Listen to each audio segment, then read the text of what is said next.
আসসালামু আলাইকুম সবাইকে। আপনারা সবাই কেমন আছেন? আলহামদুলিল্লাহ আমি ভালো আছি। আজকে আমি বাঁধাকপির বা পাতাকপির পাকোড়া রেসিপি আপনাদের সাথে শেয়ার করছি।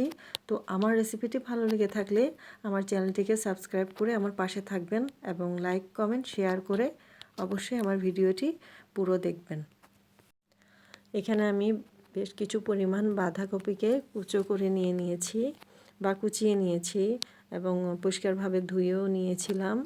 তো আমি এখানে পেঁয়াজ কুচি দিয়ে দিয়েছি এবং জিরে গুঁড়ো দিয়ে দিয়েছি, দেখতেই পাচ্ছেন। আর এখানে আমি লাল কাশ্মীরি মরিচ ব্যবহার করেছি, কাঁচামরিচ কুচিও ব্যবহার করেছি, টমেটো কুচি, ধনেপাতা কুচিও দিয়ে দিয়েছি, স্বাদ মতো লবণও দিয়ে দিয়েছিলাম।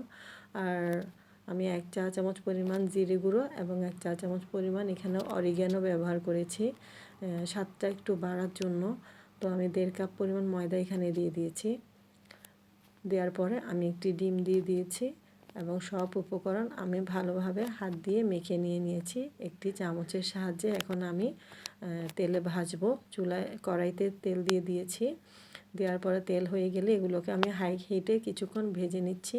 ভাজার পরে আমি আস্তে আস্তে উল্টে দিচ্ছি। আর জালটা আমাকে এখন মিডিয়াম করে দিতে হবে, কারণ মিডিয়াম করার কারণ হলো এটি ক্রিস্পি করতে চাচ্ছি, তার জন্য। এক পাশ হয়ে গেলে আমি আস্তে করে আবার উল্টে দিচ্ছি এবং এই পাশ হয়ে গেলে আমি আবার এগুলোকে একটু উল্টে পাল্টে ভেজে নেব। এগুলো একটু ধৈর্য ধরে ভাজতে হবে, একটু ক্রিস্পি করব, তার জন্য। এখন আমার ভাজা হয়ে গেছে। ভালোভাবে তেল ঝরিয়ে আমি একটা প্লেটের উপর নিয়ে নিয়েছি।